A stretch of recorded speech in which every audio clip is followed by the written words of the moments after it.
Welcome to Federation CJA's 360 podcast, the pulse of Montreal's Jewish community. This is episode 50, recorded in Studio 5 for December 2025. I'm Glenn J. Nash, and today I'm joined by my guest co-host, Mindy Sarna-Zobin. You may remember Mindy from previous episodes. Mindy is an educator who is manager of content development and community relations for programs here at Federation CJA. Welcome, Mindy. Hi, Glenn. Thanks so much for having me. Well, it's great to have you as my guest co-host. In this episode, we'll speak with an Indigenous Zionist, Justice Harry LaForme. We have an interview with one of the biggest thinkers in the Jewish world, Dr. Zohar Raviv. And we also listen in on a visit from a close ally from the Ukrainian Greek Catholic Church, Father Deacon Andrew Bennett. A unique encounter with Israel's foremost hostage debriefer, Glenn Cohen. We'll also hear from our reporter, Jordan Stoopler, about the latest Federation CJA events, a visit to Jewish Halifax, and some high-level awards and more. As well as one more thing from Yair, and it all begins after this. There's always something going on in the Jewish community, and you can take part in all of it by signing up with JLive, your hub for Jewish events in Montreal. Jewish holiday events, young adult events, family events, performances, parties, and more. Sign up to join or post events you want others to attend. JLive, your hub for Jewish events in Montreal. Subscribe and download at jlive.app.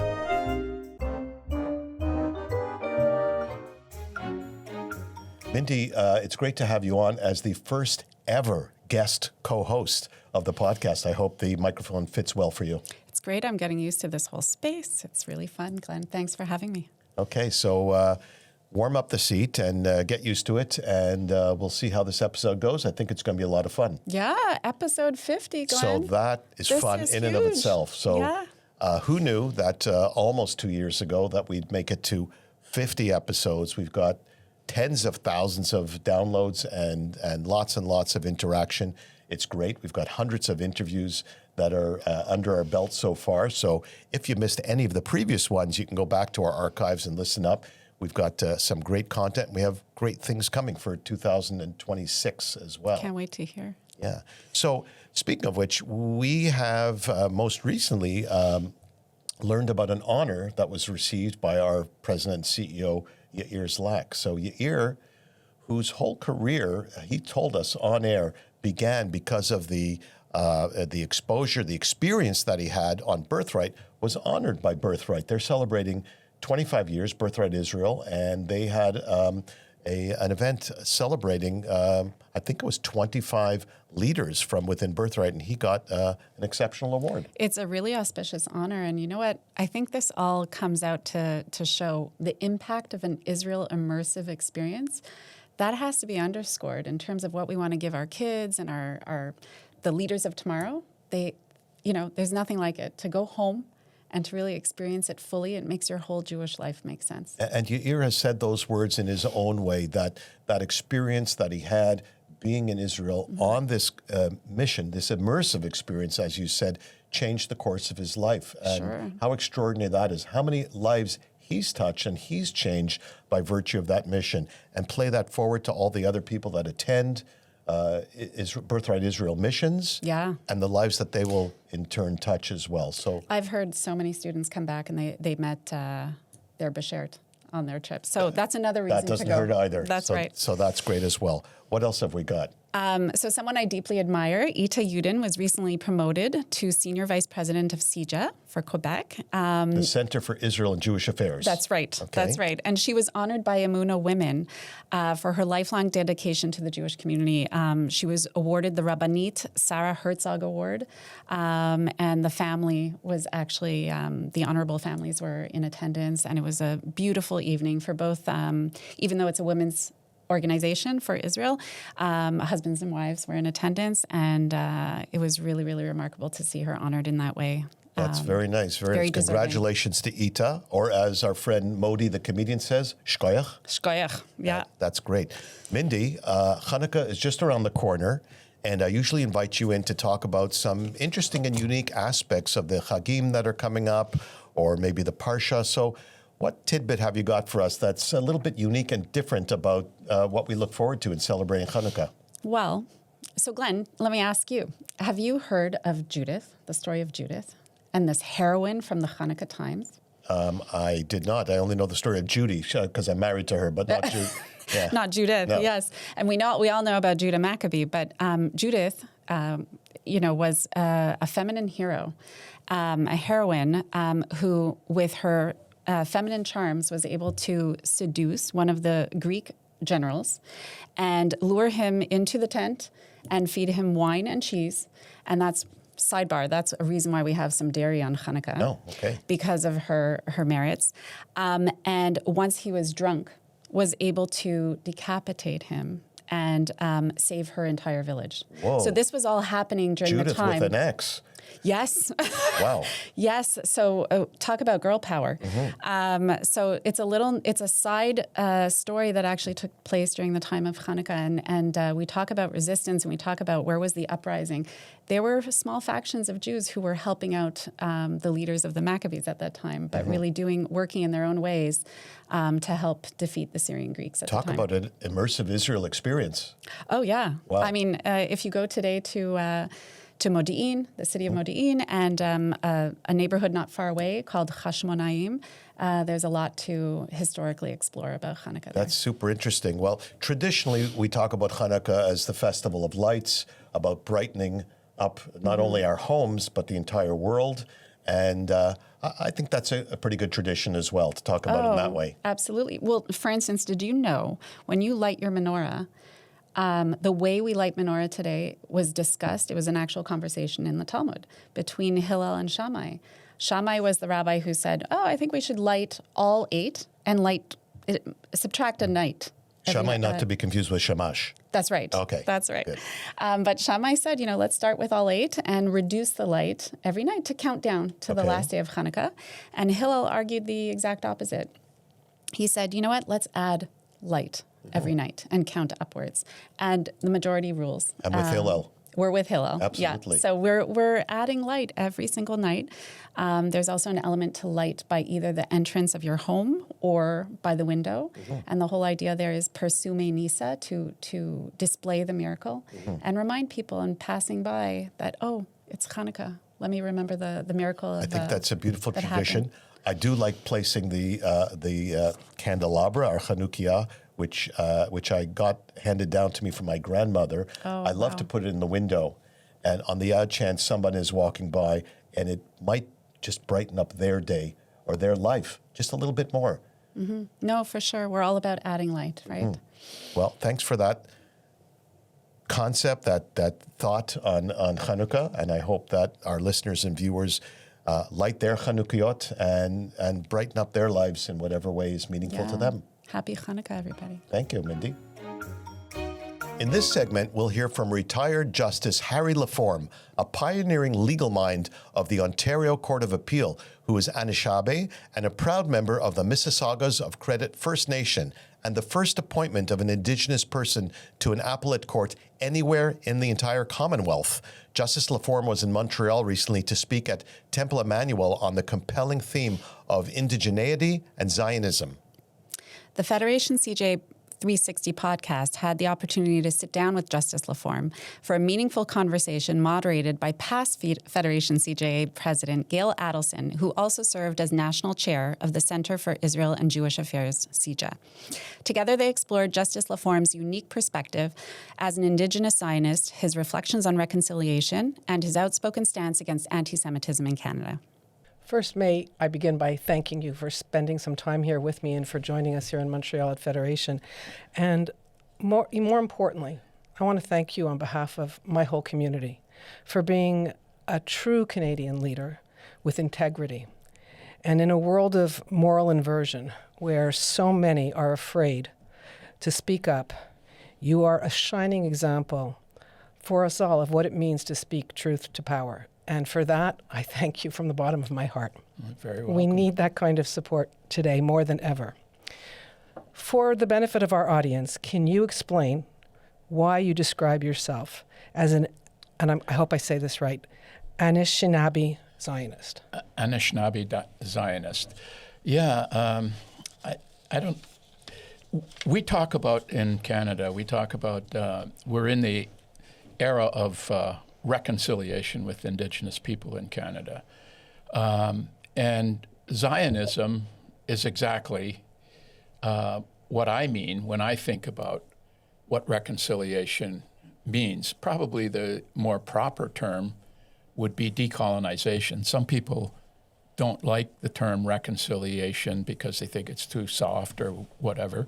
Others think it should be decolonization. And I suppose both apply, because reconciliation or decolonization means to me, in the grand scheme of things, I don't think I'll live to see that, but it might, is land, our own territory within what is all of our territory right now, but specially defined for us boundaries of that territory, and the right to self-govern that territory.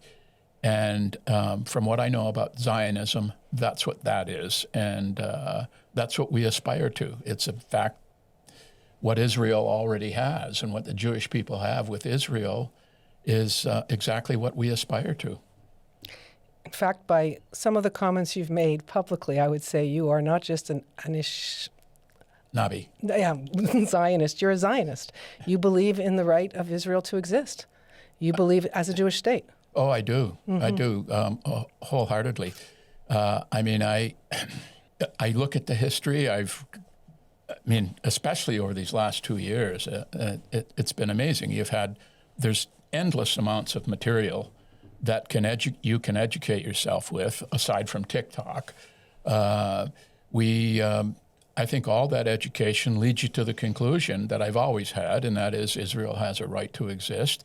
The Jewish people are indigenous people of Israel. And I know there's been a whole bunch of interruptions with that occupation of Israel by the Jews. I know the Romans, the Canaanites and Babylonians and all that, and there's a bit of that history. But because somebody comes in and wants to occupy, and I dare say Jews always still occupied portions of Israel when that was going on, and they've always believed that they were going to end up back there, and that because that was their homeland. It was the land that Hashem promised to Abraham, and I'm there. I believe it, and I wholeheartedly believe it, and I support everybody that supports it, because I think it's the correct thing to do, and I think it's the right side of history. You've spoken about your convictions that come from your strong cultural beliefs, the 7 tenets of your ancestry, but perhaps equally as important, from a deep knowledge, as you've just expressed to us, of the region and its complicated history. Mm-hmm. You have rightly pointed out that young people today have no knowledge of the facts, that they in fact have been disinformed, and that they get their information in 30 seconds social media sound bites, whether it's TikTok or anywhere else. Yeah. And you've called out the willful, disappointing, and overt ignorance that is fueled by misinformation that comes directly from the educational institutions and broader society. And in this environment, I'm wondering, how do you challenge these false narratives that have taken hold and influenced a generation? That's a vexing question, and it's one that I struggle with almost all the time, because I think our young people today, especially our law students and people that try to study the Indigenous history of Canada, I just believe that there's a better way to do that than looking for 30-second sound bites from someplace. I mean, there's lots of articles, and they're very interesting. If you read them, if you care about who you are and what you are to this country of Canada, you should investigate. You should want to know. And I don't think you want to get your information from some source that's going to tell you in 30 seconds who you are and what you're all about. I mean, our history is deep, and it goes back thousands and thousands of years. Each one of us, we're very much like the Jewish people of Israel. We have a language that we've had for 20,000 years, for example. We've carried that language forward. We've carried those traditions forward. We've carried all of that forward. And people have to know that. I would think, as an Indigenous person, you would want to know that. And our history is rich. For example, we settled Canada on the basis, or the Europeans settled here, on the basis that we were going to share this land. We had peace and friendship treaties, and we had conflicts over this, whether or not we were going to be ruled by a king or whether we were going to have a partner that shared the land and respected each other's government and sovereignty of each other. And I wish our people would know that and understand that we didn't come from a warring state and that we warred with the Europeans when they tried to settle here. We accepted that because our belief was the land is to be shared, because most of our culture comes from a land. And we believe in that land. Our spirituality comes from that land. And so I think people should want to know that. And I would think people would be as interested. I'm talking for someone who has had a lifetime of dealing with this and being an Indigenous person who comes from a First Nation and who is very proud of that fact. I wasn't always proud of it, I'll say that. When I was a young man, because indigeneity wasn't a thing that people particularly liked. I was a kid and I wanted to be liked. So I was not have a voice about who I was and where I came from. But as I grew older and I became more involved in the history and more involved in the rights movement and where we wanted to go to and where we needed to go to, just to be equal, that was an incredible struggle, but it was a very, very beneficial learning experience, just incredible. And I wish people have to do that. They have to want to get educated, I think. I think so too. And I love what you say about sharing the land. And I think that's part of one of the biggest struggles that they're facing in the Middle East is each side has to understand that you have to share the land and share each other's rights. And some don't want to. And some don't want to. Yeah. Exactly. You've rejected the use of the words settler and settler colonizer and decolonization to justify the terror and the violence, the kidnapping, the rape, targeted civilian massacres. You've rejected the assertion that these words justify revolutionary violence, that by any means necessary. You've rejected that statement. And all forms of resistance are justified. And particularly the statement that the chant that they're using, that there's only one solution, an intifada revolution. You have outspokenly condemned the expression of hate against Canadian Jews and Zionists, the exclusion, the bigotry, the harassment, lawlessness, and hate that are being permitted in traditional land, on traditional land and on treaty land. You have observed that at universities, government and law enforcement have knowingly let this happen and are complicit. How do we change that? Well, it's not how we change it. I mean, we as, I think, citizens and the people that have a say about who governs us, I don't think they appreciate what they're doing. You know, when people say that what happened to Israel and Hamas's objectives in Israel, its intentional purpose is to eliminate Israel and all the Jews. That's a genocide. And we constantly refer to almost any war, except where genocide is really occurring, where we have no opinion whatsoever, which is disappointing. But like in Africa, you know, there's real genocide happening down there. We never hear this from these so-called narrators of what is happening with Israel. I mean, if anything I've learned, it's that there's two schools of thought. I don't know where it comes from. I've struggled with this question most of my life, where anti-Semitism comes from or why Israel has to be different than every other nation in the world. They can start a war or they can be engaged in a war and defend themselves, but they can't win. And that strikes me as being, well, we know it is. It's not fair and it's not consistent with how people talk about. I mean, the United States didn't ask for, okay, what are we going to do after 9/11? They didn't ask if they should go and bomb Afghanistan or how many people died. They didn't care. Second World War, same thing. They didn't care. But Israel, as soon as it approaches anything, I was hearing it last night even in the discussion from a Jew. You know, telling me, well, they should be more measured in how they respond to. Well, I don't know how to respond. I'm not running a country. I can't say to Israel, oh, you should be more measured in your response to the Palestinian. Well, I don't know what it's like to live in a country where your neighbor has hundreds of miles of tunnels which go into your country. And this is where they occupy the Hamas terrorists, these groups and these enemies of Israel. I don't know what it's like to do there. When they launch missiles every day. They attack citizens and simple citizens for nothing. I mean, I can't understand why people can support that.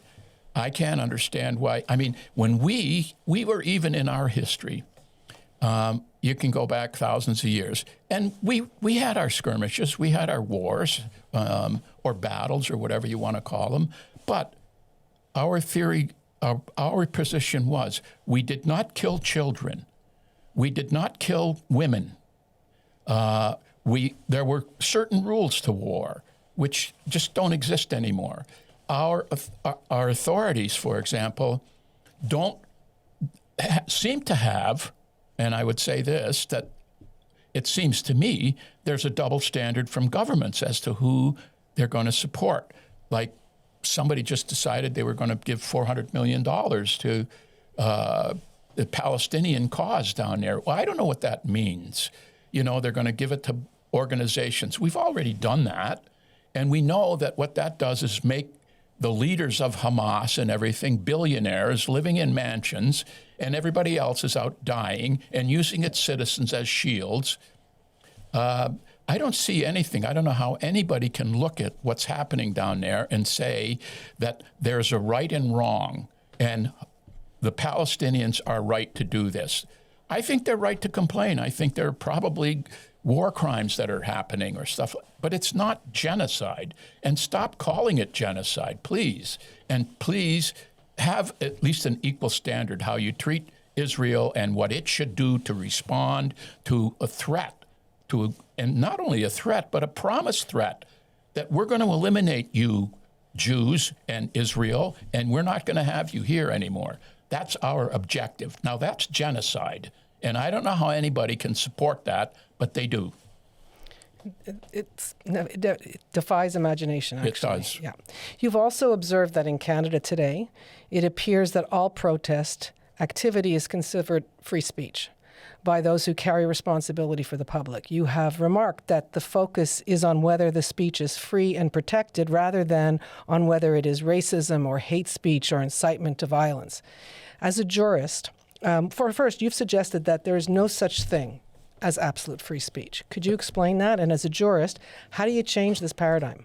Well, there is no such thing as absolute free speech, and I don't believe anybody, any jurisdiction has ever said free speech has no limits. It's always been the law that you can't yell fire in a theater when there's no fire.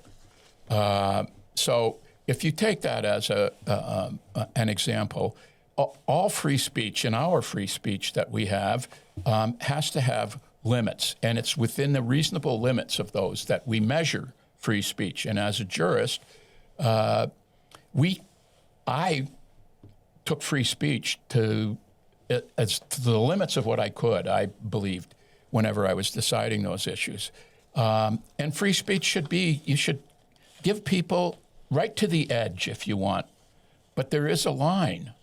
And when you cross that line, you should say so. And that line is being crossed all the time. And look, you don't have to be a genius. You don't even have to be a lawyer to understand when that free speech is,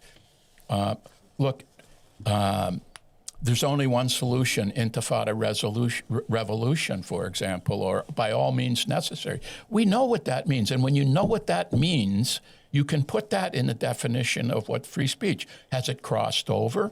Did these people intend what they say it means, like by any means necessary, or intifada revolution, or the final solution or whatever you call it.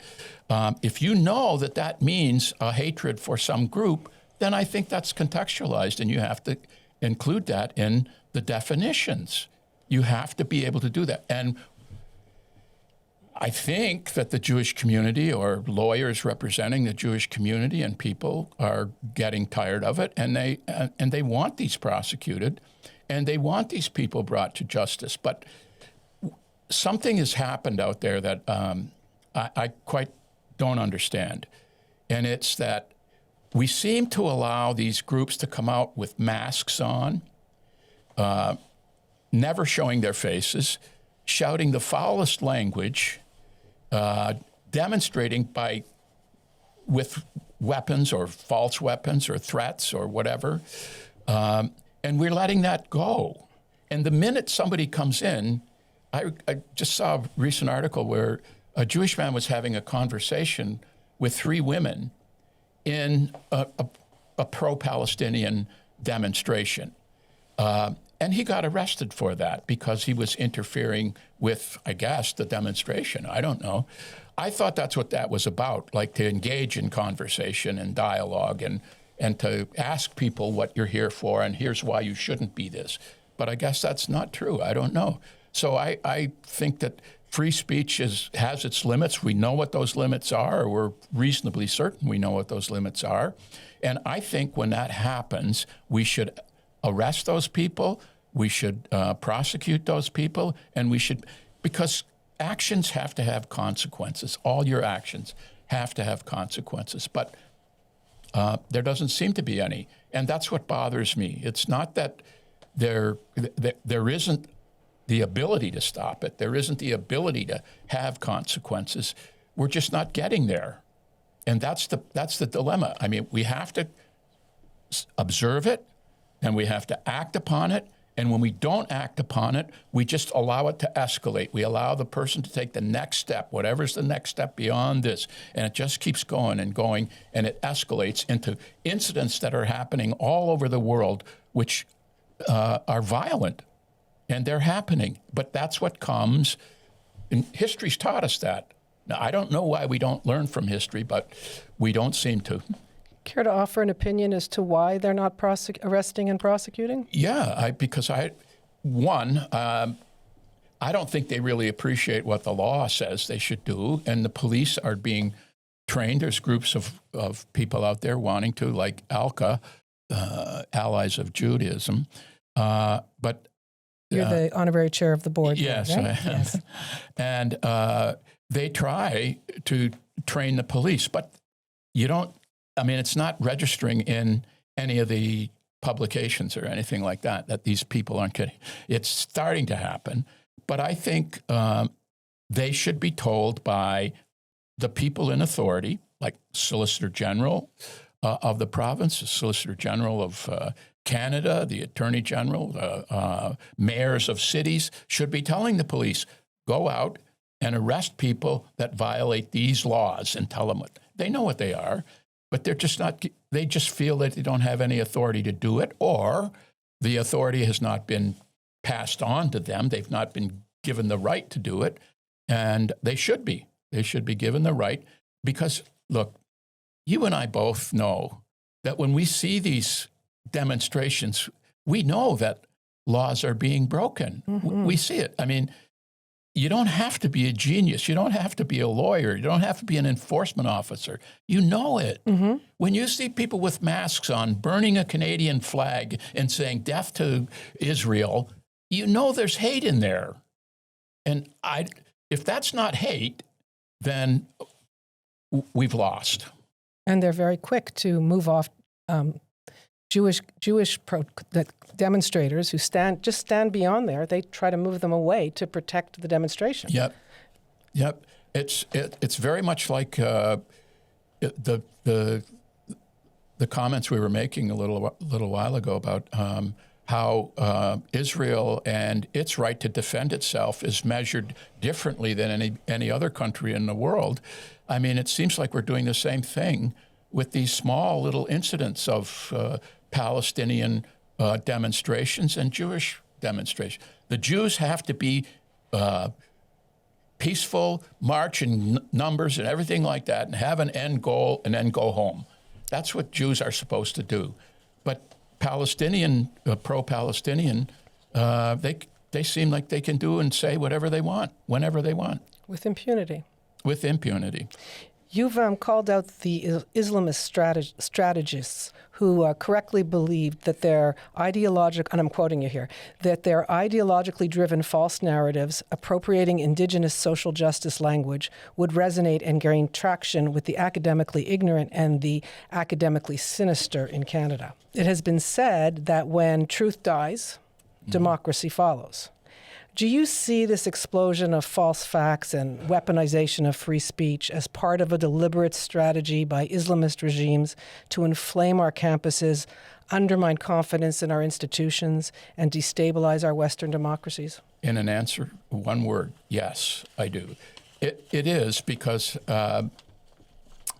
unfortunately, you see professors who, I think as a student, I was a long-time student of university, you think professors and you sit there and listen to them and you think they're giving you factual data. They're telling you what the truth is out there and factually correct. But today we get ideological teachings and whatnot. And the false narrative of Israel and Jewish people being colonizers of that territory and colonizing and settling over the Palestinians and ruling over the Palestinians. I don't know how that ever happened. And then they identify that with the Indigenous people of Canada. The Palestinians are seen as the oppressed by the Indigenous people of Canada. And sure, their sympathies are going to be with them if the Jews in Israel are the colonizers. I understand that, but that's not true. That's not what is happening. And it's simply a false narrative. And that false narrative is being taught in the schools. My own grandchildren, for crying out loud, are told that. I've had a grandson, who came up to me and he says, well, in our school, if you're not pro-Palestinian, you can't be pro-Indigenous. I mean... Really? Yeah, that's what he's taught in the school. That's taking intersectionality to a new level. Yeah, it is. And that's what's happening in our schools, and we can't allow it, but I don't know how we stop it. We have a lot of work to do. We do, and I wonder sometimes if we've got time, because it's been so, unfortunately, we're responding lately to this, very late to this movement, as you call it, this Islamist movement.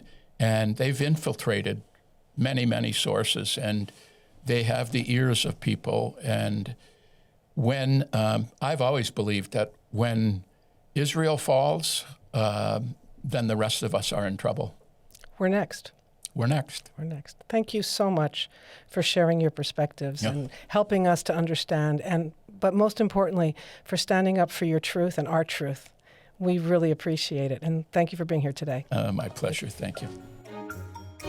We recently welcomed Father Deacon Andrew Bennett to our community, where he spoke about trust and authenticity, a new approach to Jewish-Christian encounter. Father Andrew is one of Canada's leading voices on religious freedom and public faith. He serves as Director of Faith Communities at Cardis and as a Senior Fellow at the Religious Freedom Institute in Washington, D.C. Father Andrew made history as Canada's first ambassador for religious freedom, championing this fundamental right globally. During that time, he also served as Canada's head of delegation to the International Holocaust Remembrance Alliance, advancing Holocaust education and remembrance worldwide. An ordained deacon in the Ukrainian Greek Catholic Church, he ministers at St. John the Baptist Shrine in Ottawa. Father Andrew holds a PhD in politics from the University of Edinburgh, along with degrees from McGill and Dalhousie, and he brings a rich academic and spiritual perspective to the conversation. We'll bring you Father Andrew's entire presentation, a 35-minute speech, as a bonus segment at the end of today's podcast. For now, here are a few highlights from Father Andrew's remarks at Federation CJA. I would love nothing more than to meet with presidents of universities and say, what are you doing? Like what's going on here? So part of the challenge there is truth, objective, universal truth. Opinion does not count as truth. Opinion is opinion. And some opinions are false. And we have to be able to call that out. I'm sorry, but people who are protesting on the streets with such horrific vitriol, calling for the death of Jews, that is unacceptable. And so we have limits on religious freedom in this country. We have limits on freedom of expression, and we have to begin to enforce those limits. And I'm sorry, like, this is not acceptable in our country. And for leaders in our country, whether it's political leaders, cultural leaders, in the arts community, business leaders, being silent or actively, through their mealy-mouthed views, supporting those horrific views as being, oh, that's just another opinion. No, I'm sorry, that's not acceptable. And so we have to gain a bit of a spine in this country again and be able to speak out in a way that points to objective truth, but to do so in a way that is both humble, charitable, and joyful. Because we have to diffuse the hatred.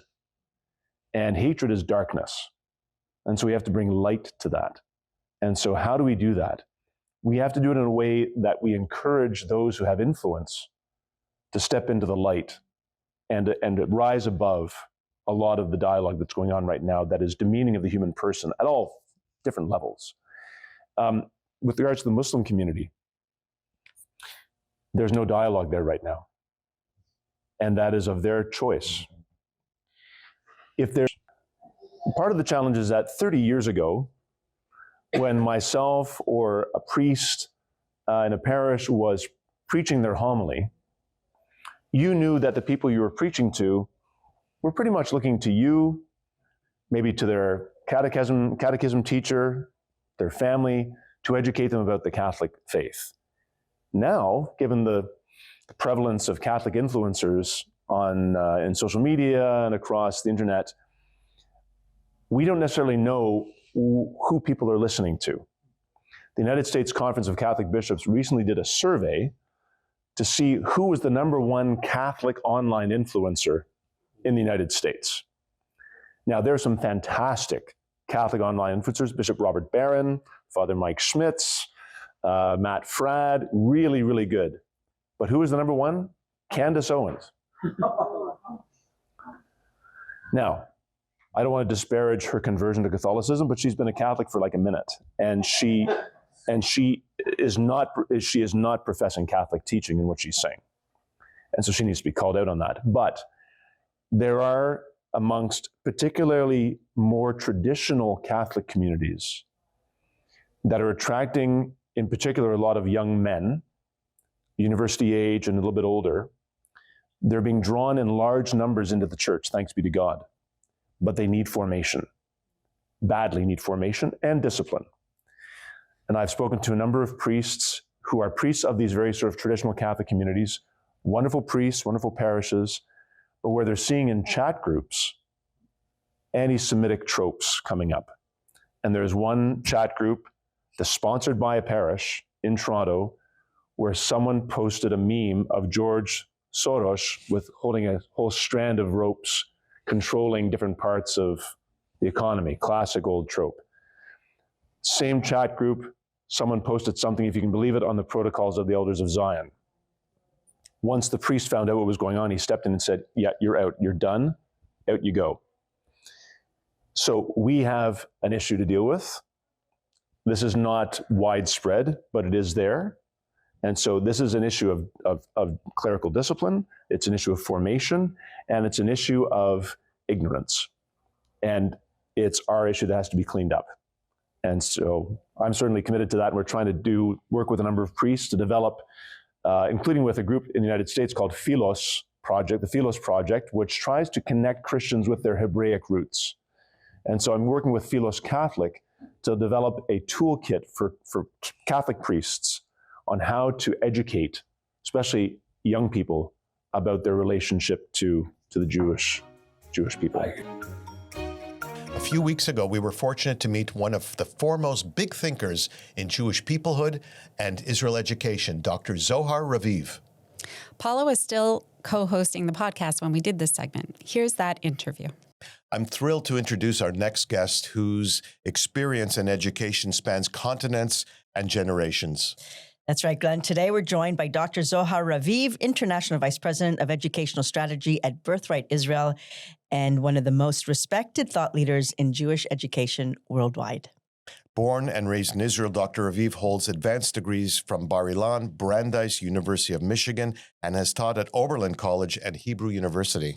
His work has helped shape the educational philosophy of Birthright Israel and continues to influence how we think about Jewish identity, Israel-diaspora relations, and education in the 21st century. And Dr. Raviv is also a passionate advocate for interfaith dialogue, mutual respect, and educational strategies that build unity through shared values. We are honored to have with us today Dr. Raviv. Welcome to the podcast. Pleasure to be here. Shalom. So I guess the first question that comes to my mind is, you're here to speak to everyone, and Birthright is such a huge success and has brought so many kids into, the eye-opening experience of going to Israel for the first time. What is, and it's a milestone. We've hit a milestone, right? 25 years this year. So what's next for Birthright? Well, when Birthright started 25 years ago, it was very quickly perceived as a very successful program, like you mentioned.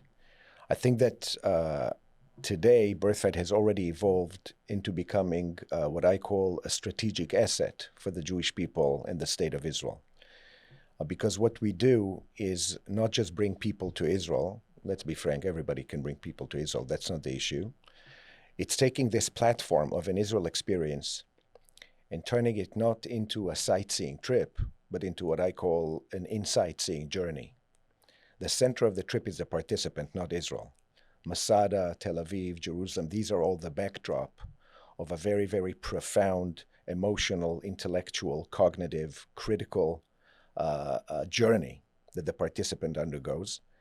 And we want to continue cultivating that kind of philosophy in a world today that is truly becoming more and more removed from the true goals of education.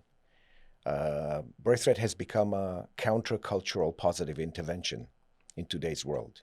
We aim for depth in a world that calls for superficiality.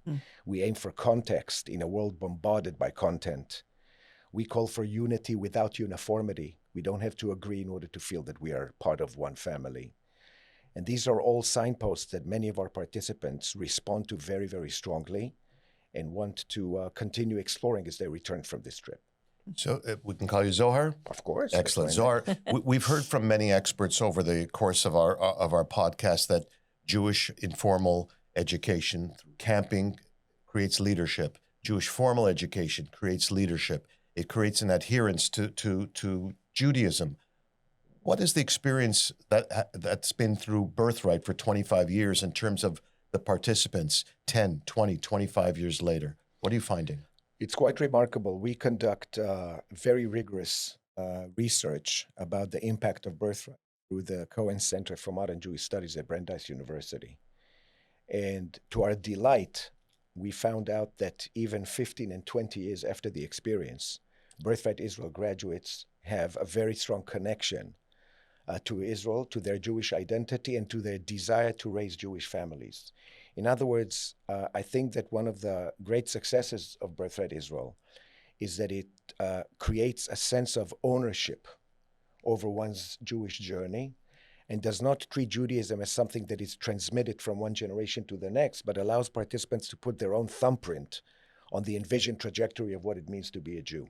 And that sense of ownership allows participants to feel responsible for the outcome of that journey and also feel responsible for not only their own selves in that story, but for the community as a whole.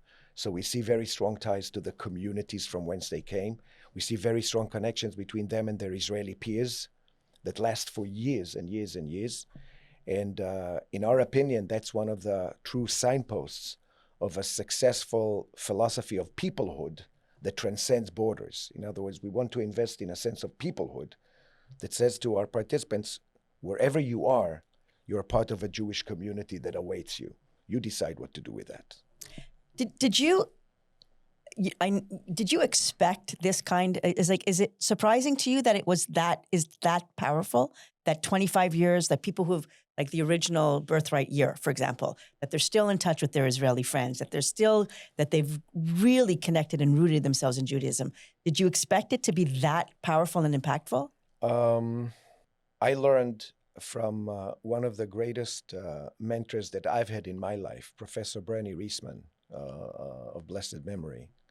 He taught us, when he talked about education, he said, trust the process, don't predict the outcome, which is a line that sticks with me for over 25 years now. I trust the process of Birthright Israel. The outcome is completely beyond our control, but I can tell you that a lot of times people ask us, what is the magic of Birthright Israel? And they use the operative word magic. And my response immediately is, there is no magic to Birthright Israel. It's a lot of hard work, a lot of thought, a lot of planning. Every moment on Birthright is intentionally crafted in order to create a kind of an evolving narrative, an evolving journey. So to some extent, I'm delighted by those results. But from another, I'm not surprised, because we really put a lot of work into this.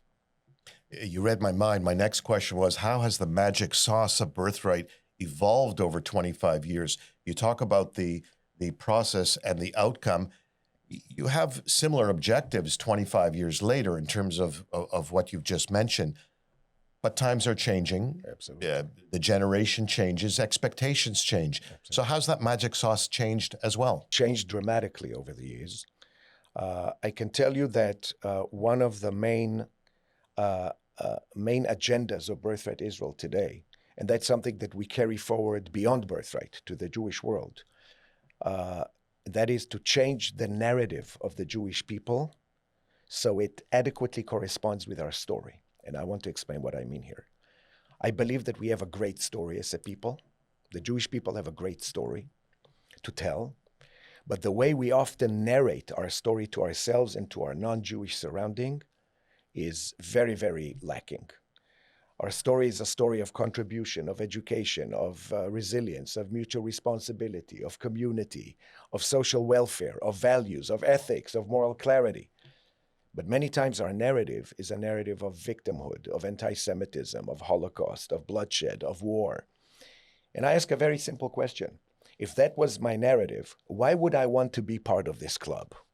Why would I want to be part of a club that says to me, Zohar, welcome to Judaism, you're going to be persecuted for the rest of your life? Well, I don't buy that. First of all, when I examine Jewish history, I see a story of resilience. I see a story of contribution. I see a story of revival. And I don't want my narrative to be a narrative of survival.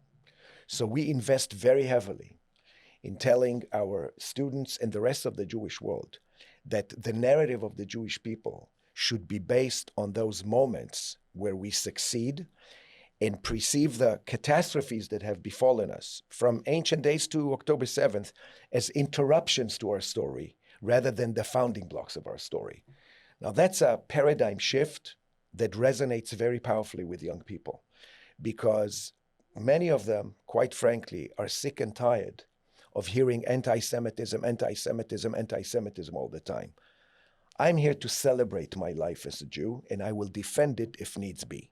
But I want to be very clear. I was a Jew on October 6th, and I remained a Jew on October 7th. I'm not a Jew because of October 7th. I'm not a Jew because of the Holocaust. I'm a Jew despite the Holocaust. In other words, we need to invest in a proactive mission of Jewish life rather than invest in a reactive kind of approach to threats to Jewish living. But on that note, the October 7th, the pre-October 7th, post-October 7th, what it did do was ignite a pride Absolutely. that I've never seen before in my lifetime. You're absolutely right. And that's something I hear a lot. And my answer to that is very simple. Many Jews have been reawakened into their Jewish identity because of October 7th.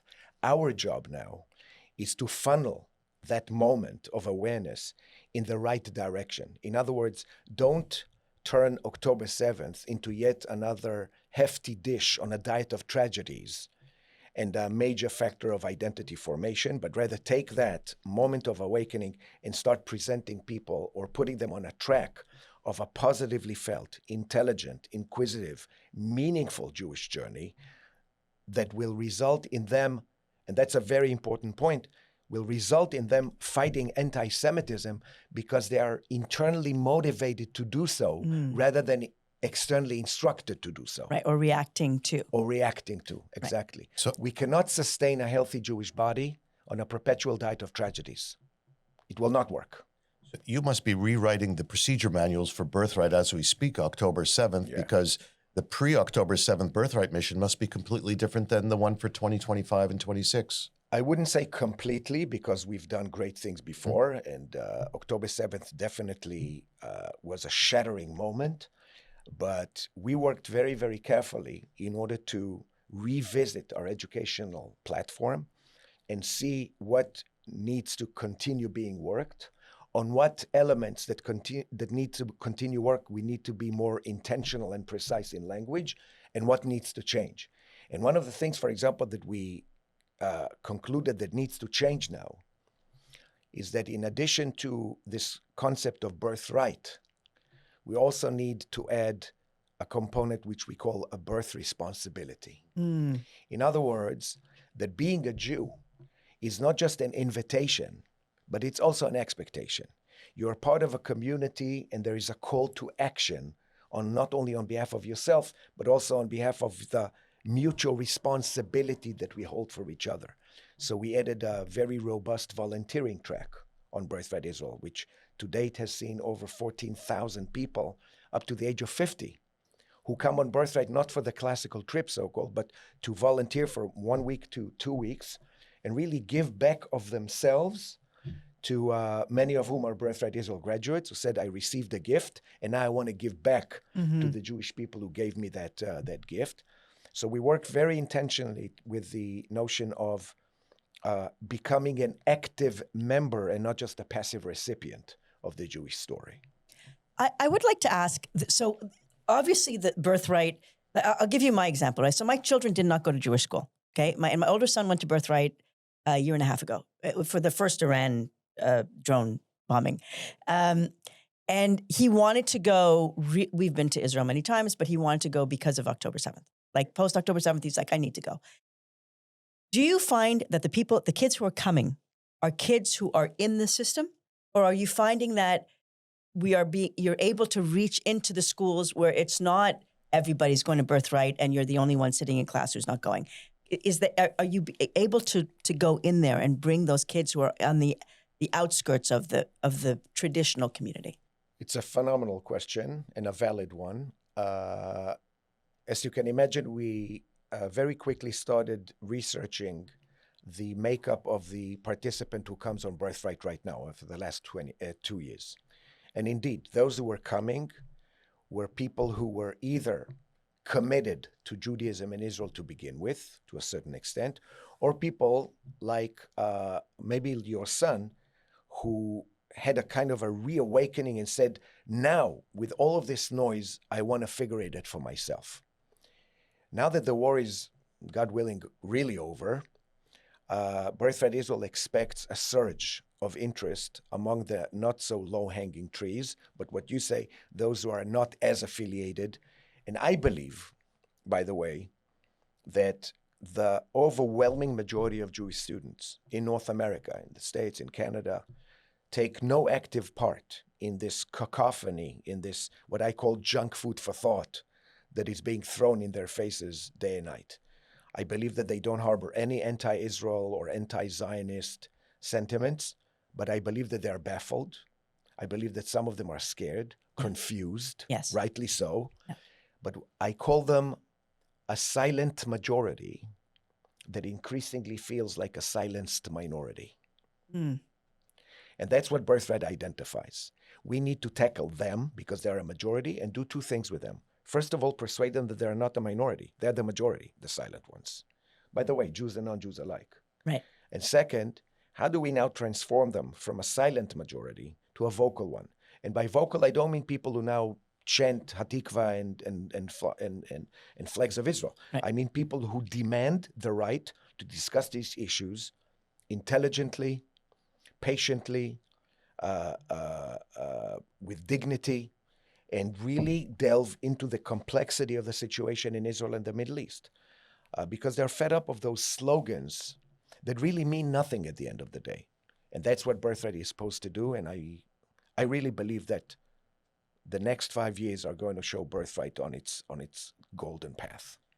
Zohar, we can go on talking for hours, I'm sure, and it's very, very interesting, fascinating. Is there some way that our listeners and viewers can connect with you? Absolutely. How do they do that? Of course. First of all, there are a lot of material about Birthright Israel and others, and Jewish education that is available online, either with or without my name, but you can just research that. And through the Federation, if they contact you guys, you have my permission to give them my information, and they can ask whatever they want. And we would be remiss talking about Birthright if we didn't mention the Montreal connection and the connection to Charles Bronfman, the supreme leader and founder of Birthright. So God bless him, a great, great man, and really a champion of the Jewish people. And what he has done with Birthright Israel has changed the trajectory of the Jewish people in the modern era. Well, that's a terrific ending to a super interesting episode. We want to thank you for coming in. Zohar, thank you so much. It's been a pleasure meeting and chatting with you. Pleasure. Thank you very much. Our Federation CJA reporter Jordan Stoopler joins us in studio now with his latest installment. Jordan, you've got lots to cover once again. Let's start with your recent trip to Halifax. So as we discussed a few months back on the podcast, I had been going to Halifax to cover the Davis Cup tennis tie between Canada and Israel. Ultimately, they had no fans or media were allowed in for security reasons, so I had to quickly kind of shift my planned itinerary and ended up at the Canadian Museum of Immigration at Pier 21, where I was given a guided tour by the museum's CEO, Marie Chapman. So I quickly discovered that nearly 1 million immigrants came to Canada by way of Pier 21 between 1928 and 1971. 5,000 or so Jewish immigrants were admitted from when Hitler came to power in Germany in 1933 and the conclusion of the Second World War in 1945. This pales greatly in comparison to the 200,000 Jews that were admitted by the United States during this period, and some 70,000 individuals granted access by Britain. 5,000 people is not that many at a time when people were seeking refuge quite desperately. So that's an important thing, and we share that in the museum because it's important to tell all the stories. Now, another very sad element to this story was that of the MS St. Louis. This was an ocean liner that departed from Germany bound for Cuba with 937 passengers aboard in May of 1939. Most of these passengers were Jews fleeing Nazi Germany. And despite having valid visas and travel documents, only 28 of these passengers were admitted into Havana, Cuba. The United States and the Canadian governments also went on to deny petitions for their admission into their respective countries. Entreaties were made from people to the Canadian government. Different prominent Canadians, not just Jewish Canadians, but other Canadians, said, please, this ship is down there hovering between Cuba and Florida in that area, and they're not getting admitted, let them in. And our government just ignored it, and so they went back from Cuba up over to Europe. And ultimately, 254 MS St. Louis passengers were murdered in the Holocaust shortly after the ship's arrival back in Europe. This is all memorialized with the Wheel of Conscience. It's located in the lobby of the museum. The piece is actually owned by CIJA. It's a heavy steel wheel with 4 interlocking steer gears, and the gears are inscribed with the words hatred, racism, xenophobia, and anti-Semitism. The names of all the MS St. Louis passengers are also etched in glass behind the steel backing. It's a way to perpetuate Holocaust education, something Marie Chapman and Pier 21 are deeply committed to. Teaching the Holocaust isn't just teaching about the Holocaust. It's teaching about how inhumanity can happen and how it should never happen again. And we need more teachings about those learnings more now than ever. And I think it's just dramatically important. And so that's why we try to do as much as we can here. You got quite the VIP rollout when you visited Pier 21. I recall I've been there several times, and it's really a fantastic place to visit. There was the room where you can go in and type in anyone's name to find out when they arrived in Canada. And I found my father's name from 1924, arriving as a less than 1 year old, arriving in Canada, the name of the ship, and it's really quite remarkable to have that experience and that connection being there. So sounds like an amazing trip. Makes you want to plan a trip to the Halifax. And now the Jewish community in Halifax is quite remarkable in and of itself. A couple of synagogues, very close relationship to government there. And did you have any other opportunity to explore Jewish Halifax? Not so much. I was only there for a few days. But as you mentioned, important people in Halifax is actually the Montreal connection, right? I can't mention Pier 21 without acknowledging Ruth Goldblum, who helped co-found the museum. She was a former Montrealer. In fact, there's a bench out front of the museum with a statue of Ruth and her famous tap shoes perched right beside her. So Marie Chapman also had a lot to say about Ruth Goldblum and her impact on the Pier 21. And this was her life's work at the end. I mean, she did many, many things before this, but this was her, I think, safe to say, her crowning achievement. So this was... this is her. We always say this is the house that Ruth built, not Yankee Stadium. That's a great Montreal connection. I recall taking a selfie sitting on that bench next to her. It's a great place, and certainly recommend anyone taking a trip to Halifax from Jewish Montreal or anywhere else to have a visit. And hopefully we'll get some Halifax Jewish listeners to the podcast as well. So, Jordan, you also had news about a special award presented in Israel recently to a past leader of Federation CJA. Exactly. Montreal's own Michael Cape was recently honored with the Yair Karen Hayesod Award at a ceremony in Israel. The award was bestowed to him in recognition of his outstanding leadership, volunteerism, and lifelong dedication to the Jewish people and to the state of Israel. It's a very exclusive group. In fact, there's only been 4 other Montrealers who have given this award over the years. Neri Bloomfield in 1998, Harvey Wolf in 2000, Stanley Plotnick in 2012, and Jack Hazen in 2017. I know a lot of Federation CJ leadership. Our president and CEO, Yair Szlak, was in Israel for the ceremony. So on behalf of all of us here at Federation CJ, we extend a Yasher Koach to Michael on this well-deserved achievement. Absolutely. Yeah. Jordan, tell us about the Lions of Judah women's event that featured New York's well-known Tanya Zuckerbrot. Yeah, it was really, really great. It was in fact the largest Lion of Judah luncheon. More than 180 passionate women were in attendance to launch the Lion of Judah's fall campaign.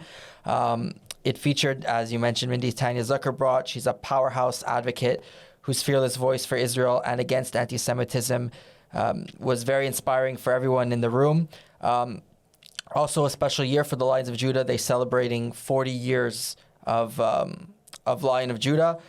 So they took a moment during this luncheon to honor the vision and dedication of past leadership whose efforts have paved the way for the success of Lion of Judah over the last 4 decades. So, Jordan, this rounds out another year of our podcast. You've brought us a lot of news clips and news briefs over the past year and a bit, which we appreciate. And get your rest over the next coming weeks because there's going to be a lot of events coming up in the new year. So we look forward to having you back on the next episode and bring us up to date on Fed Brief, all the news that's fit to podcast. Perfect. Looking forward to it. Thanks, Jordan. Thank you. Big news for our listeners. We're launching Changemakers, Montreal Jewish Stories That Inspire, a special edition of the Federation CJA 360 podcast. Subscribers will get it automatically in their feed. This quarterly series celebrates the leaders and visionaries shaping our community. Our first episode drops January 2026, spotlighting the Samuel Bronfman Medal recipients Susan Laxer and David Cape. Subscribe now, enable notifications, and join us for stories that will inspire your next step in Jewish community life. Glenn Cohen is a hostage debrief team leader and a special forces psychologist. Since retiring from the military, Glenn teaches leadership resilience and peak performance, and in his reserve duty, he is the lead psychologist, the very first to meet more than 148 released hostages. Our Glenn had a chance to speak with Glenn Cohen on his recent visit to Montreal. Let's listen in to their short conversation. We're here with Glenn Cohen. Glenn is a psychologist, was a chief psychologist with the Mossad, Israeli military, and worked in private practice for many, many years. And you've developed a consulting firm, if you will, to train people how to take all of your experiences and to put it into everyday life, put it into whether it's business or personal life. What's that journey been like for you? It's been a long and very fruitful one. I'm very grateful because I started off in New York City as a guy who just wanted to play ball and had a scholarship to play at Brandeis, but I discovered Israel in 1982 after a year abroad in the yeshiva. And I discovered Israel in the army, and I discovered a whole new world and meaning, and I spent many years serving the country. That was my mission. And now my mission is to help others, to touch, move, and inspire as many people as possible. And it's very, very gratifying. Now, Glenn, I've had the honor of meeting you twice this year, and your story talks about your very, very unique work of receiving the released hostages, Israeli hostages from Gaza, and the work that you put into it with your team to receive them, to nurture them, and to welcome them back to society. What has surprised you most with the work that you've done in receiving the hostages? Well, it's hard to surprise me because after being in the Mossad for decades, it's sort of like a parallel universe. And so same thing when people are in captivity in the tunnels of Gaza, it's like a parallel universe. I think maybe something that surprised me was that a lot of people focus on how difficult it is to be there, of course, but people don't take into consideration the adjustment of coming back. And that's something that Viktor Frankl talked about that. And that surprised me how similar the experience of being in captivity was to what Viktor Frankl described in the camps. And he described 3 stages. One was the initial shock, second was the adjustment, and the third was being released. And so many, many hostages described that the most difficult thing for them was actually the 7th of October, the initial shock. And then they went through an adjustment stage, and as hellish as it was, they managed to somehow adjust and figure it out because of their incredible resilience and their ability to figure out which captor is a better guy or more sadistic, and so they adjusted in incredible ways. And then when they came out, it's still an adjustment, and just to get used to real life and to get used to sleeping on a bed that's not 4 inches off the floor, but 2.5 feet off the floor, and getting used to being a celebrity against their will. So I think we all have a responsibility to treat them as not as victims, but as survivors, and to trust their spirit and their ability to cope, and also to learn from that. For us, if they survive that, then that means that we can all do it, because we're all from the same Jewish DNA and collective consciousness as a people. So, Glenn, we can talk for hours about that, but we only have a few moments. So let me ask you, from those experiences that you've read about in terms of the Holocaust and camps, that you've personally experienced in speaking with so many of the hostages that have come out from Gaza, what are some of these life lessons that can be taught to your students now, the people that you're meeting with, everyday people in life, and the Jewish community as a whole? I think the most important thing is to realize that every single trauma is actually also an opportunity for growth. And that's something that when you're in the midst of it, it's hard to realize that. But the people who came out of captivity, the worst possible trauma that we can imagine, which we imagine better off being dead than being in that situation, they not only survived, they went to hell and came back and survived it. And a lot of them also actually managed to even grow from that experience, and they now feel like they are the 2.0 version of themselves because they survived that. So if they survived that, they can cope with anything. That makes them invincible. So the idea is that we can learn from that we have the same ability. We are all capable of much more than we imagine. We're just not usually put to the test. So if we are put to the test, believe in ourselves. Even if it's a difficult time, we can get through this, especially if we act together as a Jewish community, especially during these times with the anti-Semitism. Together, united, we can get through this together, and we will prevail because we are the eternal people. Thank you for that, Glenn. And finally, you're traveling around the world. You're meeting with communities throughout the Jewish diaspora, every corner of the world. What is that last message of hope that you've got? You mentioned some of it just now in terms of the Jewish journey for thousands of years. What have you experienced, and what's your finding in that regard? Well, I'm convinced that people in general are all capable much more than we imagine. But the Jewish people are capable of even more, because that's what we've been doing for thousands of years. We have been surviving. That's what we do. That's our collective consciousness.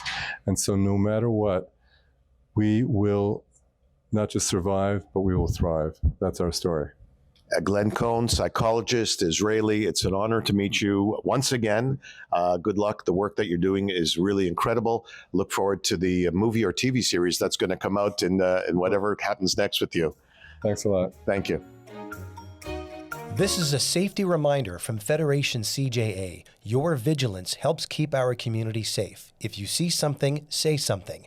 In an emergency, call 911 immediately. When it is safe to do so, report incidents on the Community Security Hotline at 514-343-4343. Or use our online form at federationcja.org, where you can also upload photos or videos related to an incident. Your contribution helps us gather critical information that strengthens our collective safety. Stay aware, stay engaged, stay safe. We're back with the segment we call Hot Topics, and we've invited in Karen Payne, our strategic advisor on anti-Semitism. You'll recall Karen joined us previously, and today we got a couple of topics. Let's start off, Karen, with what's in the news. The English Montreal School Board and Royal West Academy in Montreal West in particular are in the news because they've sanctioned a Sec 5 student for some hateful messaging on social media dealing with anti-Israel. So what's that all about? Yeah, so basically what's happened is there was a student who posted something on her social media that the school deemed to be inappropriate, offensive. It used quite harsh language with like expletives. And there was some complaints within the school community that it made kids uncomfortable.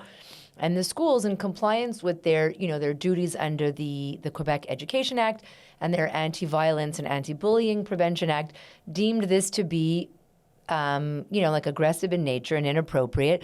And they sanctioned the student initially to like an in-school detention on a day off, which from what I understand, the student is refusing to do. So it's turning into a suspension because she's not allowed to return to school.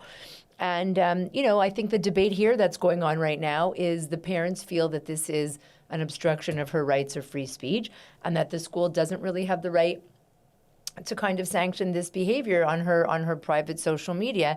And so it's a balancing of what they deem to be her rights. And I think that essentially, we look to the schools to be the arbiters of safety and creating a safe environment for our children in the community. And they have a lot of rights and obligations under the Quebec Education Act. And I think that, if the school had not acted in these instances and students were in unsafe environments or felt intimidated in school, or the school community was not welcome to all students, it would, in fact, be something that the school would be, potentially accused of. So I think in this case, the school is, trying to act within its responsibilities and trying to ensure that the school community is safeguarded and that the students, observe what they deem to be an acceptable code of conduct for how to interact with students. I think what's remarkable is that finally the school board, society is speaking up, saying that maybe things have gone too far and a debate is actually taking place.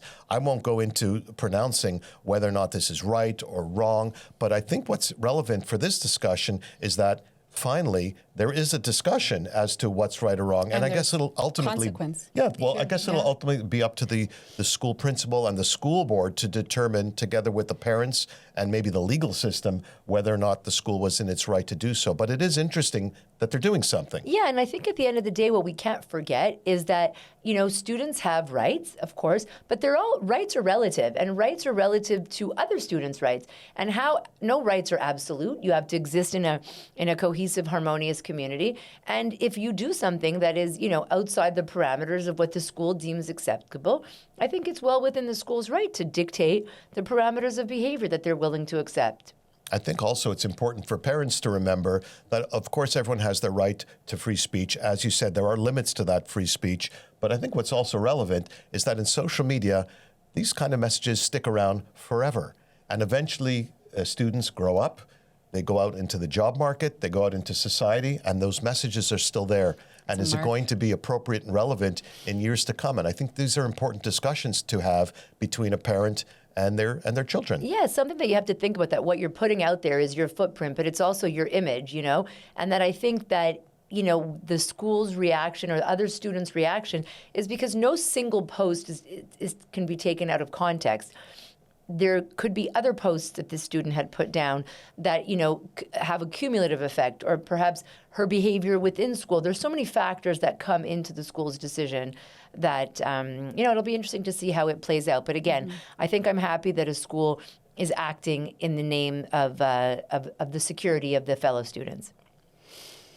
Karen, also tell us about what's going on with Radio-Canada sanctioning a journalist for hateful remarks against Jews on air. Yeah, so what happened was, this was a few weeks ago, and there was a reporter who was reporting out of Washington. She's a Radio-Canada reporter. Her name was Elisa Serret, and she was asked, why U.S. political decisions are not distancing themselves from Israeli military action that had recently happened in Qatar.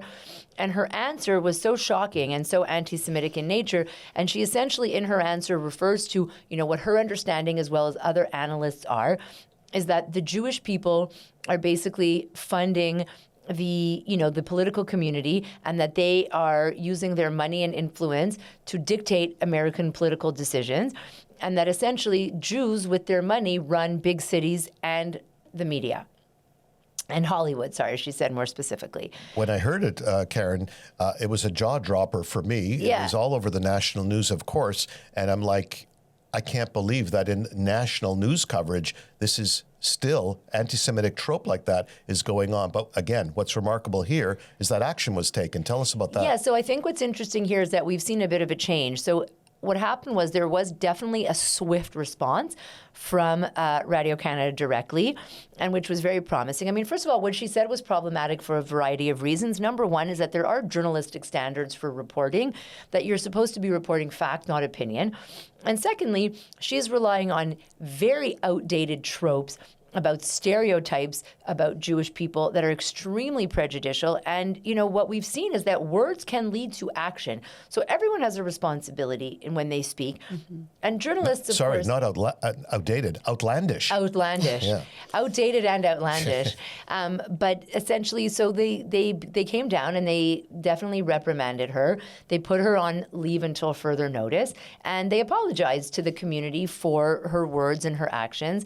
And we don't know exactly the final repercussions, but we've definitely seen, even in recent times, there was 2 people that resigned from BBC because of a Telegraph report that showed a lot of anti-Semitic and anti-Israel bias within the BBC news organizations. So what we're starting to see is a lot of what, we as the Jewish community have been saying for a long time, that there are biases that exist within the media and that they're not always representing fact, and that it's very distorting to portray things as fact which are not grounded in fact. And then that can be dangerous for the normalization of hate and for the fact that, words and thoughts lead to action. So we're very happy to see action being taken at Radio-Canada. We're thankful. I think it's an opportunity for education. I think when people make mistakes, sometimes it's out of ignorance. And I think that we want to start ensuring that journalists are properly informed, not just about the Jewish community, but maybe about many things that they need to be a little better informed about before reporting. So I'm happy to see that they're applying a high standard of journalistic integrity to their reporters. Well, thank you for this. this. It protects their brand too. Yes, So definitely. it's good they're showing a standard for the integrity they So want. thank you for this, Karen. We look forward to having you back to talk about new hot topics. Thank you so much. Federation CJA's Yom Yocheved clothing giveaway is an annual event that provides new winter clothing to vulnerable individuals and families in Montreal, including newly arrived immigrants. Here's Paula Samuel's last installment of Frontline. The videos can be found on our YouTube channel. Always my family is... With bags brimming with winter gear, the Murkai family stepped out of Yom Yocheved beaming with joy. It's very good, very, very good. Very good quality. Quality and everything. I'm happy. They came here shopping for five, and they're the first to admit the yearly event allows them to stock up for Canadian winters without worrying about the heavy burden of the cost. 500? Yeah. Sometimes, if it's the quality. Families have been coming in since this morning to gear up for winter. And what makes this experience different than going to other places where you're getting used or gently used winter clothes is that everything that you see behind me is brand new. And so the experience becomes so fun for the kids and uplifting for the parents. The Galber Center was filled with racks of coats, bins of long underwear, and shelves of boots in every size and every color. We have all these variations. It's like a big department store, but we're helping out the community. And for those who couldn't make it in, there were personal shoppers at hand to make sure their lists were filled with the necessities and with a splash of style. I'm like getting to kind of coordinate the colors. I'm making sure this girl has like matching boots and coat and hat and everything. So it's really fun. There's a lot of variety. It's not just kind of taking what's available. There's so many options and so many sizes. So we can really kind of customize the experience for each child. The yearly event is organized by OMETS. Eligible families are chosen through a system that prioritizes those whose needs are highest. Ksenia Sveridov has been here for a year and a half with her husband and two small children.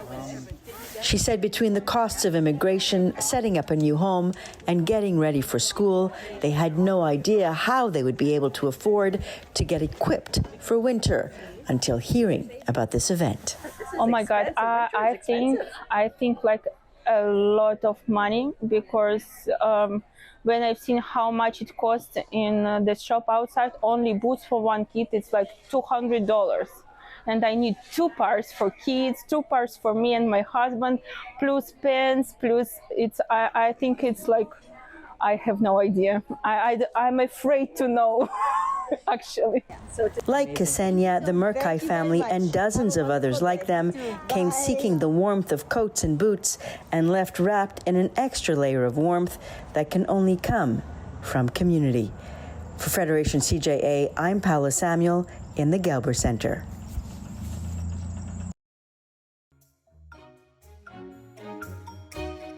And now, one more thing from Yair. It's incredible to think that this is the 50th episode of the Federation CJ podcast. And when I reflect back, when I originally moved to Montreal in 2002 and the modes of communication back then, I was the director of the Bronfman Israel Experience Center, and we were trying to get a hold of parents and students who were going on the March of Living and Birthright Israel, and how the mode of communication has changed completely. And now we communicate through podcasts and so many other forms online. So it's incredible to have this 50th episode, and thank you for listening, of course. I recently returned from the General Assembly of the Jewish Federations of North America. It's an assembly that takes place once a year, mostly in Washington, D.C., where all the Jewish federations gather to talk about current events, what's going on in the world, in the Jewish world specifically, relationships with Israel. The reason I mention it is because over the past 2 years, Federation CJ has invested in taking quite a number of young adults, university students, CJEP students, and young adults to the GA as an opportunity for them to engage in current topics and current events and listen to amazing speakers. This year we had speakers like Dan Sinor, and we had Noar Gamani, who obviously is a survivor of the a hostage who survived, in the tunnels of Gaza, and many others who were inspirational to listen to, and I think about the incredible group that we were with, and the number of times that people from other federations, Jews from anywhere in North America who came up to me and say, "Oh, you're from Montreal.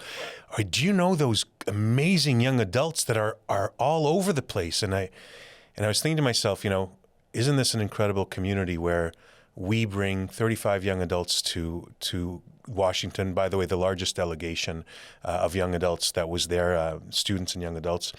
And the talk of the town is how engaged they were, how brilliant they were in asking questions and engaging and standing up for the right thing. And I reflect on the conversation that we had where Micha Goodman and Richard Marceau from CJO was speaking about what the future of Israel is and the Jewish communities in the diaspora, and the impact of October 7th, of course, which has not only affected Israel, but has affected us all in diaspora Jewry. And I think about our students getting the message about resilience and how resilient they are. And I think that when we, for a second, stop focusing on all the bad, and we recognize that we sit here today having a podcast and listening to a podcast and being able to record a podcast in an environment that is, yes, it's challenged, but it is safe. And we have a community that invests in our future and continues to invest in our future and the resilience of our future generations. I think it's critical for us to recognize that while we are facing challenges, Federation is on a daily basis strategically thinking about how to overcome those challenges, how to deal with those challenges, whether at university campuses, which we know are a challenge for us, on the security front, on the advocacy front. And I think that slowly we need to come to recognize that while there is a new reality, and we're not going back to October 6th, not in Israel and not in the diaspora, the most important thing we can do is be unified and resolute in how we move forward as a community. And I think that is the key message as we go into Hanukkah and recognize the Chag that we're about to celebrate and the importance of Jewish resilience and Kad Katan, one urn of oil that was allowed us to light for 8 days, and to remind us that there are many miracles that have happened to the Jewish people, that are the 3,000 years of history have not betrayed us, regardless of the anti-Semitism that we felt and we feel every day, and that is challenging us today. But we are a strong people, we are a united people, and we have to remember that our resilience will break through, and will make sure that future generations not only live a safe Jewish life here in Montreal, but a thriving Jewish life here in Montreal.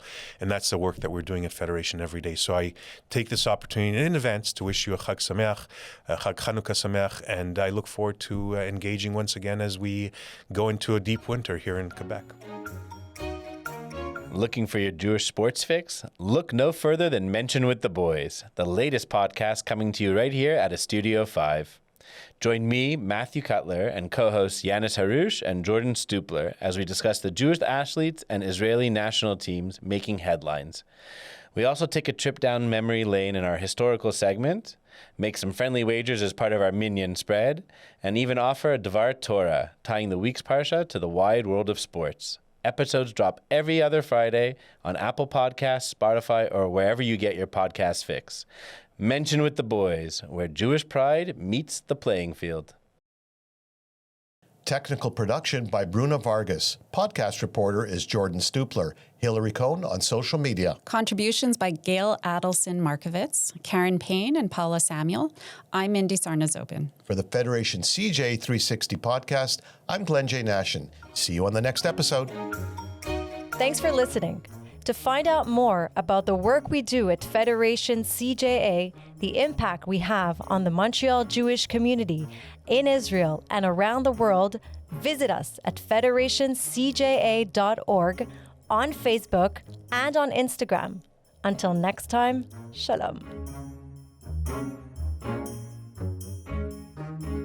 This is a bonus segment where you'll hear from Father Deacon Andrew Bennett. This is his full presentation recorded on October 28th, 2025 at Federation CJA.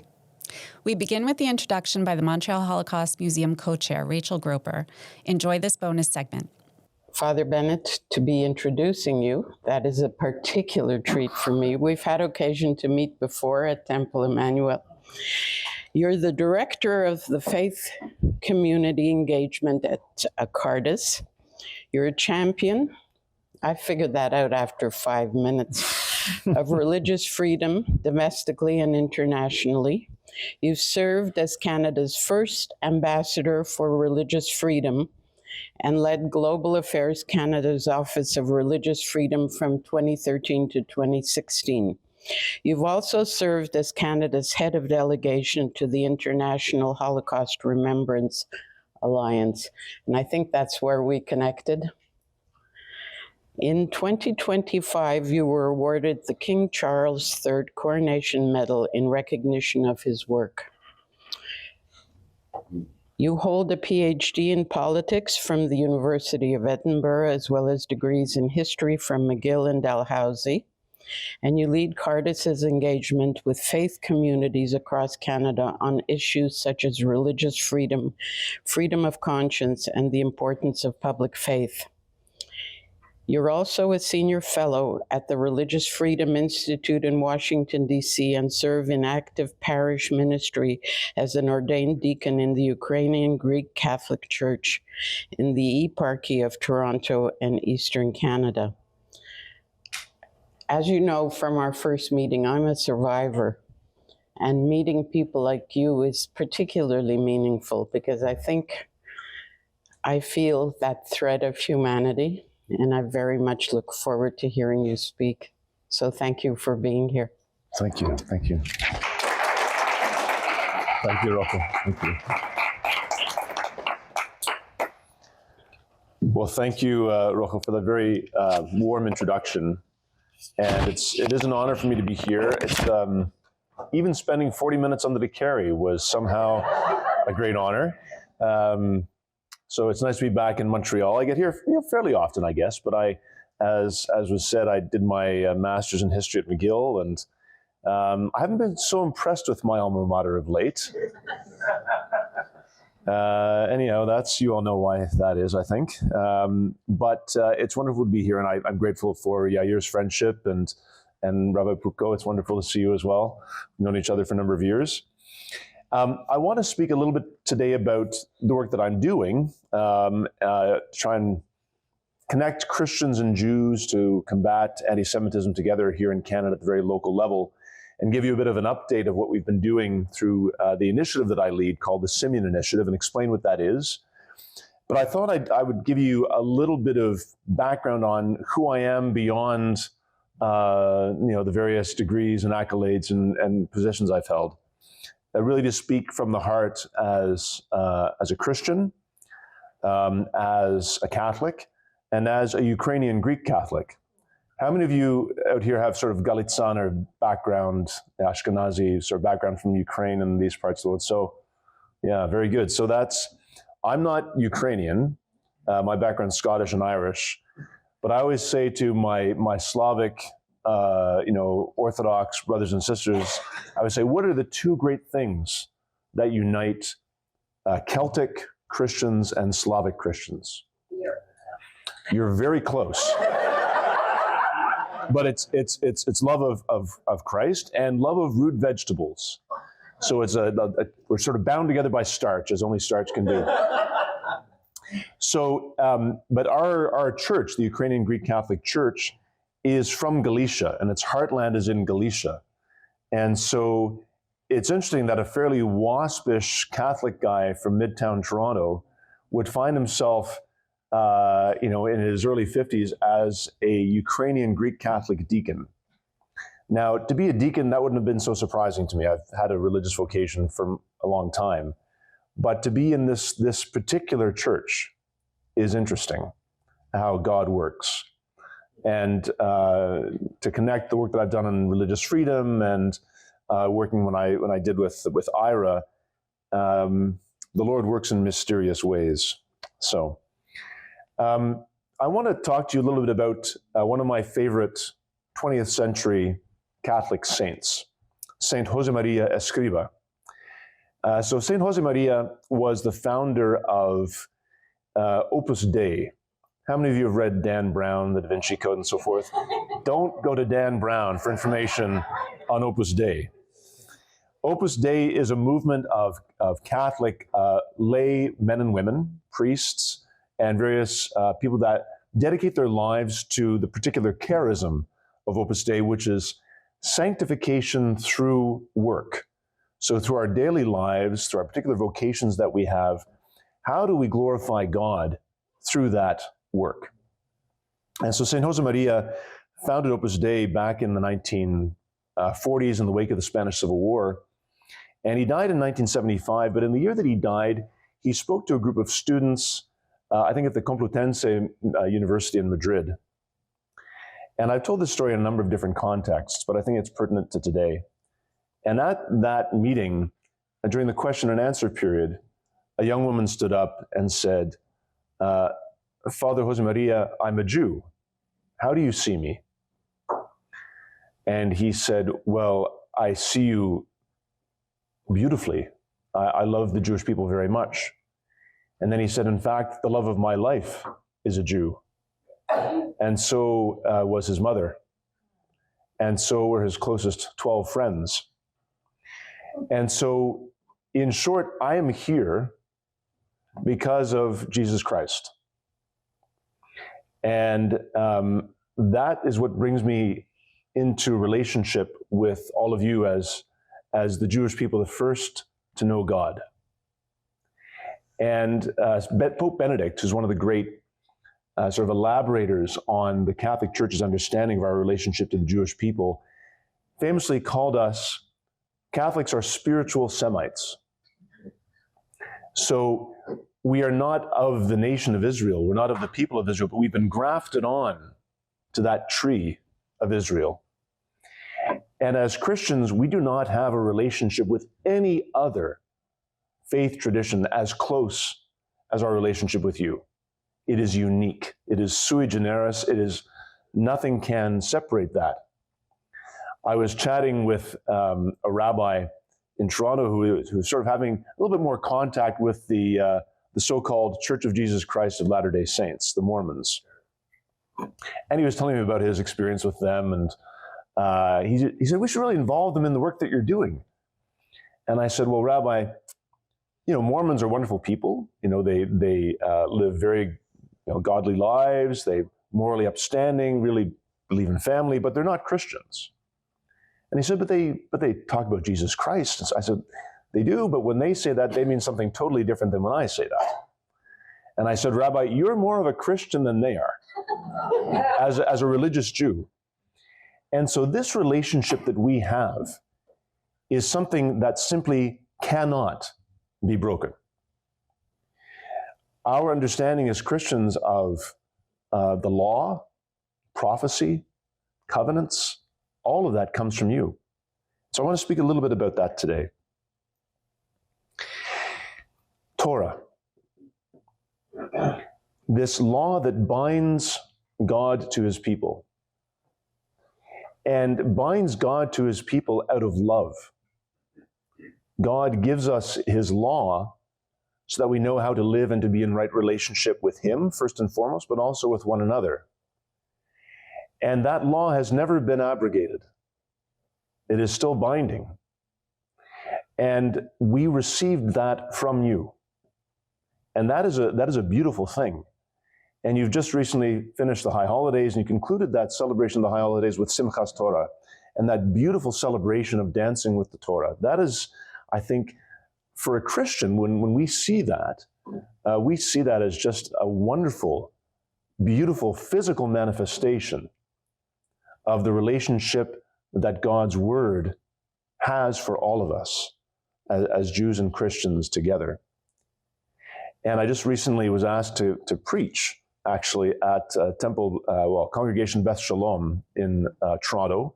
Rabbi Aaron Flansreich, wonderful rabbi. And he asked me to preach for, was it 2 Sundays ago? So the parsha was Bereshit, so it was like the beginning. And so I talked about God's Word and how God's Word has gone out into the whole world. And if God's Word has gone out into the whole world, it's become seeded in various ways. And in particular, in my particular tradition, we have a very deep understanding of the importance of God's Word. And that when we speak, all words that we utter go back to the original word that God himself spoke in creating all things. And so we become co-creators with God when we speak. And so that's why when we speak, we have to speak in an ordered, godly way. We shouldn't lie, we shouldn't cause scandal, we shouldn't gossip, we shouldn't bear false witness, and we shouldn't speak hatefully. Because when we speak hatefully, we are blaspheming. So our relationship with God's word, with his eternal law, is something that links us to you in a very profound way. Covenant, all of the covenants, where God was continually renewing his relationship with Israel. And so we, again, are bound together with that because we cannot know who God is without those covenantal relationships. And even in our Christian faith, we speak about covenants, the covenants that we enter into in the sacramental life.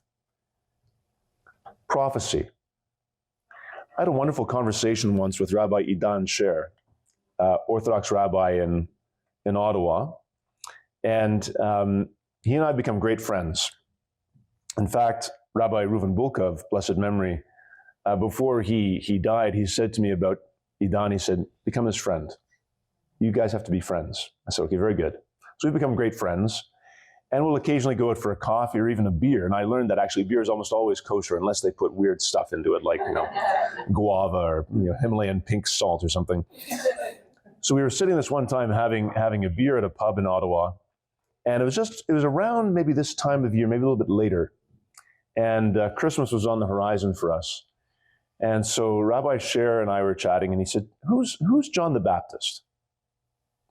And I thought, well, that's an interesting question coming from an Orthodox rabbi. I said, how do I respond to that? And I said, well, we see him as the last and greatest of the prophets. And he said, oh, that's interesting. And then we had a wonderful conversation about prophecy and the nature of prophecy and the role of prophets, and even prophets in our own day. And so that, for me, helped to kind of guide my thinking on how to engage with Jewish leaders, with Jewish friends, to really talk honestly and openly about how we are connected in ways that sometimes we don't fully understand yet, but it's through conversations that we come to understand it more fully. We're also bound together through worship. I used to teach a church history class. I occasionally still teach one to just Catholics who gather in a church basement, and we talk about the history of the church over 2,000 years. But I always say that we can't just dwell on 2,000 years. We have to go back a couple of other 1,000 years before that to understand our relationship with the Jewish people. And I said to them, one way to understand that is through worship. And you cannot understand Christian worship, especially worship of the apostolic churches, so Catholic and Orthodox churches. You can't understand that unless you understand Jewish worship. And so I regularly take groups of my students to a couple of synagogues in Ottawa for the Shabbat morning services. And the response that they always have is the same. Wow, it's a lot like what we do. I said, yes, well, that's right. And it's the Psalms. I said, that's right. Pray the Psalms. And so we're bound together in prayer as well. How we come to know God through worship. And how we come to know ourselves also through worship. Because when we're in worship, we are most fully ourselves because we are in right relationship with God. We're also bound together by a common ethical and moral framework that certainly derives from the law, but also how that is revealed in the natural law, in the order within creation. And so as Catholics, we place a great emphasis on the natural law, on questions of deep conscience. How do I know that it's wrong to murder someone? How do I know that it's wrong to commit adultery? I know it through God's law, but I also know it through sort of a deep conscience that tells me that that is just false. I can't get away from not knowing that it's wrong to do those things. And how is that? How does that come about? Well, because God has wired us in a particular way. We are ordered towards truth. And so that particular ethic, that particular understanding is something that is also bound up in a shared understanding of anthropology. who are we as human beings? What's the nature of the human person? That we are made in the image and likeness of God. And that comes with certain duties and responsibilities. I feel like I'm about to get a root canal. They're not pleasant. And so that anthropology, I think there's like drilling or something, or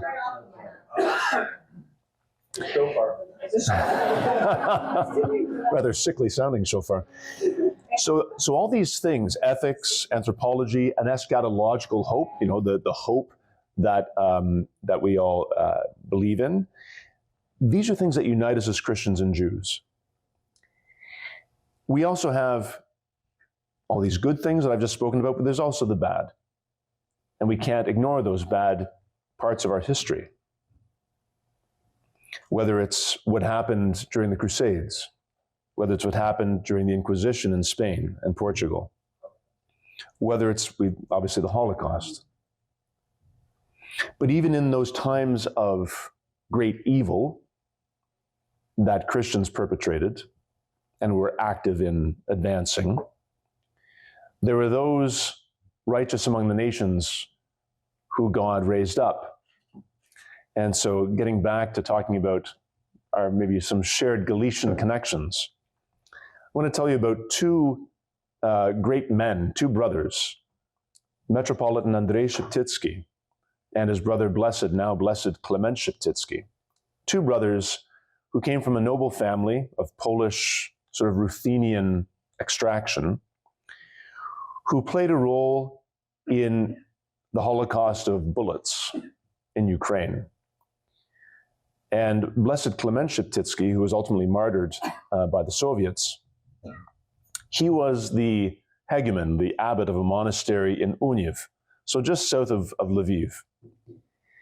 And he hid a number of Jewish young men in particular, and then with his brother Andrzej Szeptycki, who was the Metropolitan Archbishop of Lviv, they connected sort of almost like an underground railroad between the monastery at Uniew and the Metropolitan's palace in Lviv, keeping Jews safe from the Holocaust, saving dozens of Jews. And so there is this connection that we have, and that led to something a number of years ago called the Ukrainian Jewish Encounter. Some of you might have been involved in that, where we tried to address some of the wounds in the relationship between Ukrainian and Ukrainian Jews and Ukrainian Christians. Pope Benedict also, and St. John Paul II. I'm very much a son of his papacy. My vocation comes from his papacy, I think, in many ways. These types of men and women that have been raised up to remind us about what the right relationship is between Jews and Christians. And so I very humbly and imperfectly follow in their footsteps, as do many, many other Catholics who are committed to trying to do something very profound in addressing the scourge of anti-Semitism and Jew hatred that is manifesting itself in such acute ways now in our country. So what am I doing? It's not just me. It's now dozens and dozens of Christian pastors and Jewish rabbis who are coming together at the very local level to form friendships, to come to know each other better, and to find ways to act, to form a bulwark at the local level of congregations across the country to combat Jew hatred. After October 7th, first of all, let me just say before I get there that anti-Semitism has been rising in this country well before October 7th. And we've seen those trends going up and up and up and up, especially from about 2020 onwards. And then, of course, October 7th was, very sadly, the beginning of a further exponential growth in attacks against Jews and Jewish institutions in Canada. After October 7th, I was shocked by the relative silence coming from Christian leaders in offering a clear and unequivocating message condemning what had happened and addressing the matter at hand, not just calling for peace in the Middle East. That's insufficient. Peace is important, but you have to deal with the issue of a brutal massacre, kidnappings, and hate that then spread out into our own streets here in Canada. And I worked with friends at CIJA to try and survey how many statements had been released amongst Christians that were clear and unequivocating. And this was from basically October 7th, 2023, September 2024. Two statements. Now, individual Christian leaders issued some strong statements, but I'm sad to say that some of those Christian leaders that issued weak statements were our own Catholic bishops. And Rabbi Pupko knows this very well, as he was part of the Catholic-Jewish dialogue at the time. And the bishops issued a statement late in October 2023 that was mealy-mouthed and spineless. And that led to a breaking off of dialogue with the Rabbinic Caucus. But then there were those bishops that said, the Canadian Conference of Catholic Bishops, it doesn't speak for the bishops. It coordinates some of our actions, but it does not speak for us. And those bishops chose to speak for themselves. Archbishop Michael Miller in Vancouver, Bishop Scott McKay, who is the Catholic bishop for the Catholics in the military, issued very strong statements. And so they're to be commended. And then since that time, I think there's been a rapprochement, and there's been an understanding that what was said by the bishops in October 2023 was insufficient. And so I think there's been the beginning of some healing there. But I also realized that if we're going to say something, we have to say it in a clear and unambiguous way. And so I launched something called the Canadian Christian Declaration on Anti-Semitism. And that was launched in September of 2024. And I said to my friends at CIJA, I said, I bet I can get 250 Christian clerical leaders and lay leaders to sign on to this declaration. And they said, hey, good luck with that. And the declaration was explicitly theological. We didn't ignore the geopolitics, but we didn't dwell on them. This was about speaking out for Jews in Canada, our friends, our neighbors, our co-workers, members of our families, to speak about what is happening here. I don't live in the Middle East.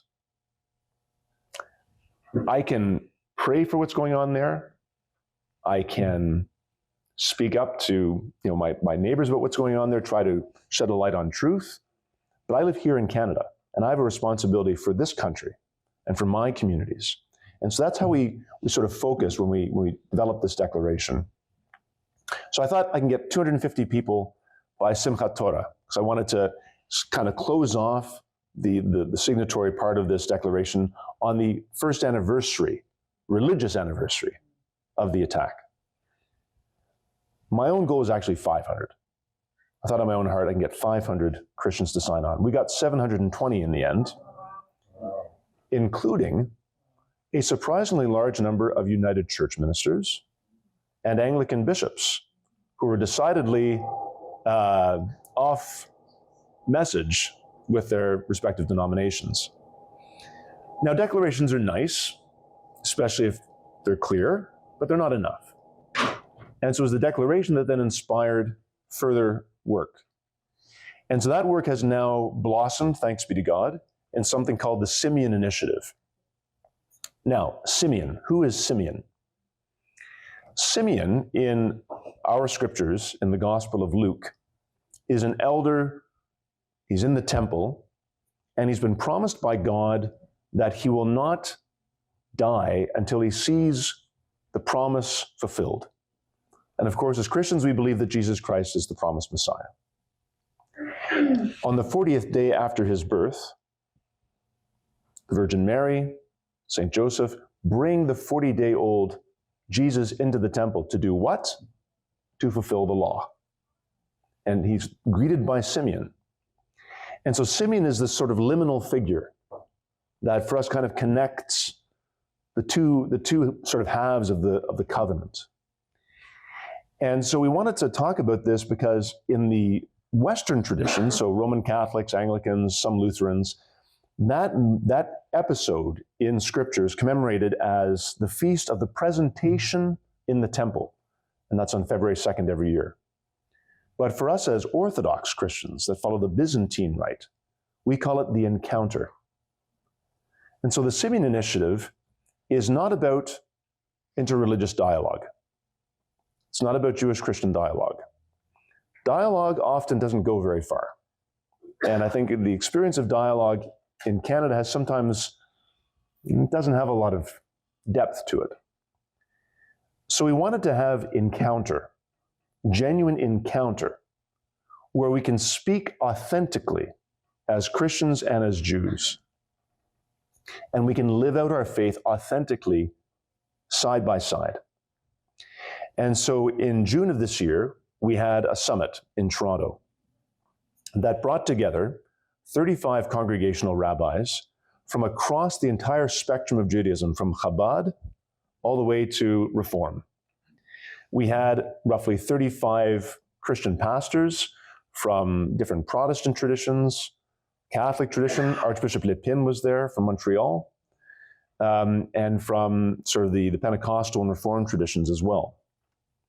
And then we had various representatives of different advocacy groups, and we had wonderful partnerships with CIJA. CIJA's been a tremendous partner in this. The Fédération CGA here in Montreal, the UJA Federation in Toronto, very supportive. In fact, the Federation in Toronto gave us the space at the Prosterman JCC gratis for this event. We're very grateful for that and that support. And what was wonderful about this event was we brought together various speakers. We had panels on of rabbis saying, here's who we are as Jews. And a lot of the Christians who were there weren't really very clear on that. And then we had a panel of Christians saying, here's who we are as Christians. And that was eye-opening for a lot of the Jews who were present. We had wonderful presentations by Rabbi David Novak of U of T and Professor Robbie George from Princeton University, talking about the understanding that we have of our relationship to one another. At dinner on the first day of the conference, we had Rabbi Jared Grover, a conservative rabbi from Beth Tikva in Toronto, and Pastor Jason Biasi, who's a United Church minister at Timothy Eaton Memorial Church, which is like the flagship United Church in Canada. And I remember asking Jason, I said, how do you deal with your church's stance on all these issues? Because you're clearly very offside with them. And he said, well, Andrew, we give money to the United Church and they embarrass us. He said, I'm willing to stand with Jews because I believe who we are as Christians demands that. And the talks that they gave, the addresses they gave that evening were quite profound. Rabbi Grover in particular, we've actually reproduced his speech in a publication that we've put out at Cardis, which is the think tank that I work at. And Rabbi Grover said a number of profound things in that speech, two of which were, I think, particularly important. First of all, he said, we're seeing a rise in anti-Semitism in Canada because we don't have enough Christianity in Canada anymore. Where Christians are active and where Christian institutions are strong, less anti-Semitism. And so you as Christians have a responsibility, basically, to build up those institutions. The other thing he said was, got a bit of a laugh in the room. He said, I know you want to convert me. That's okay. We can still work together. And so the whole conference was a very honest, frank conference. We had prayers before and after meals. Christian prayers before were a little bit longer before, and then Jewish prayers afterwards. And Christians prayed as Christians, Jews prayed as Jews.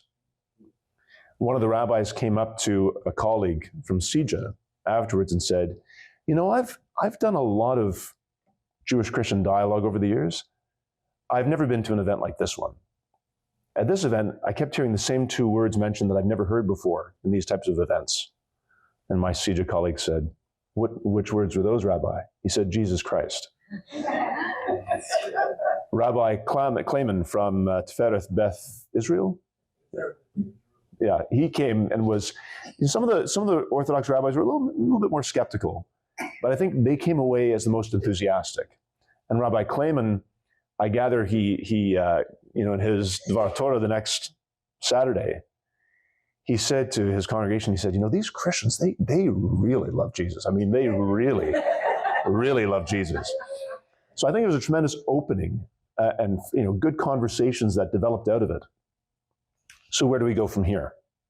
That was to sort of kick things off. And so now what our goal is to pair up congregational rabbis and Christian pastors with their congregations in an encounter for a minimum of 1 year. And in these encounters, we want to, first and foremost, form friendships, but genuine, meaningful friendships that are based on trust and respect and authenticity. And then gradually, as appropriate, to bring members of the respective congregations together to have conversations, to build friendships, to talk about faith, and to do things out in the world. And that can depend on whatever the particular context is. You could have maybe Jewish and Christian youth going and doing a cleanup of a park. Members of those congregations who have particular contacts or gifts to be able to speak out into the ether of the public square, to write op-eds, to speak out against what's happening in various communities. And then as we form those tight bonds of friendship and respect and trust, it can act as sort of a bulwark against Jew hatred and anti-Semitism in our communities. So if Christians and Jews at the local level of congregations are doing this, we want to multiply this out into a movement across the entire country over the coming 3 years. So it's kind of a 3-year timeline. So since the summit, I can update you as to where we're at. We now have 30 pairings already lined up across the country. I've just spent some time in Halifax. Jewish community in Halifax is about 3,000 people.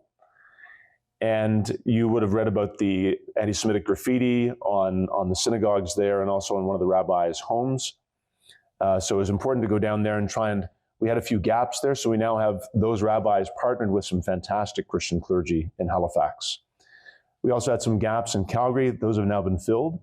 And so I'm happy to report that we now have broad coverage across the country of roughly 30 pairings between rabbis and pastors. Now, in some cases, the rabbis and the pastors just want to spend a little bit of time getting to know one another before they involve their congregations, and we're very flexible in terms of what that looks like.